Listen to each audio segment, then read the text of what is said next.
Hello and welcome to Insights with Thomas Caldwell on August the 18th, 2022. Tom, in a world of confusion and negativity, investment success still rests on a few simple principles. Now that is the headline that we used on an ad well over 20 years ago. But the amazing part about that is that it still stands today. So let's talk about investment success and principles. Well, the principles are really important, the operating system of how you think. Because if you have a framework of thinking, looking at markets or looking at events, then you can interpret things differently and you have a discipline in place when all the slings and arrows of misfortune start coming at you. So we wrote this thing down.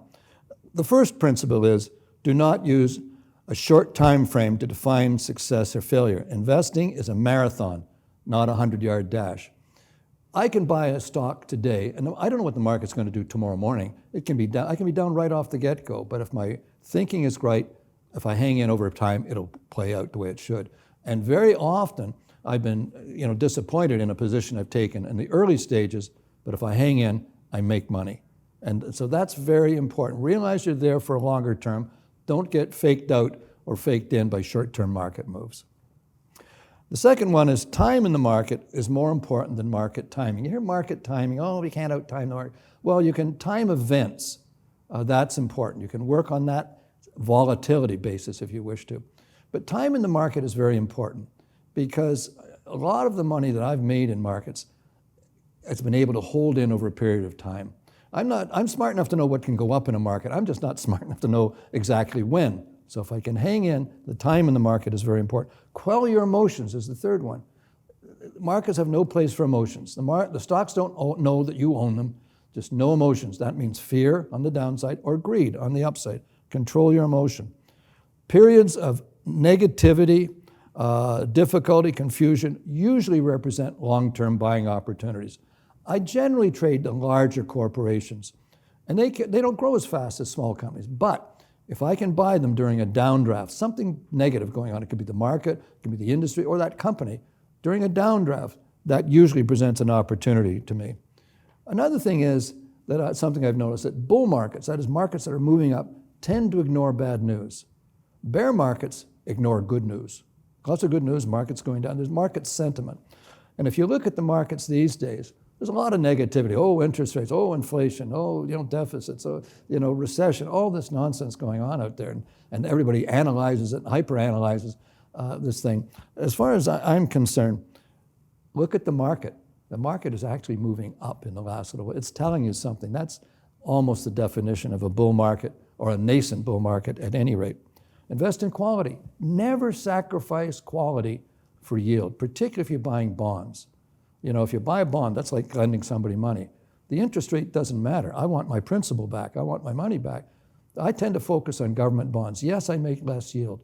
But the great financial crisis of '08 was caused by people not buying U.S. treasuries, but buying these junk packages that yielded them only 1/4% more than a treasury bond. The whole financial crisis was based on 1/4% greed. Never sacrifice quality for yield. Don't borrow to buy securities. I hate margin accounts. If you borrow to buy securities, time is now your enemy. And by the way, you've really added to your own stress and emotional pressure. You don't want that. It's one thing in a market to be down 10 or 20%. It's another thing to be wiped out. And that's what happens when you borrow a lot of money to buy securities. Invest over a period of time. Young people always say to me, well, I don't have any money to invest right now, so I'm going to borrow some from the bank because they're going to give us all kinds of money. No. What to do if you got a job and you got $500 a month, $1,000, or if you're making a lot of money, $10,000 a month. Invest over time, and that'll correct. And the market volatility will then work for you with dollar cost averaging. So invest over a period of time. If you get in that habit, that money that's already gone out every month, you won't even notice it, and you'll be amazed how you accumulate money. I've had people come to me years later, say, I forgot I even had this thing, and I got X large dollars because I didn't know I was doing that. I forgot about it. So I think that's a great thing to do. I think the other thing is use a professional investment advisor. I know I'm talking my own position here, but to quell your emotions, to refine your ideas, to not get caught up in the hype of a market or an economy or the news cycle or whatever. Have someone, preferably a pro, who does this as a living and has some experience, because experience and second opinions will keep you out of an awful lot of trouble. And those are the basic principles we have. Now, they're on our website because, I went through these fairly quickly for you, but these will help in having a framework to interpret events and hopefully to invest successfully. Thank you so much for your insights, Tom. They were wonderful. Thank you. And thank you all for watching. Bye for now.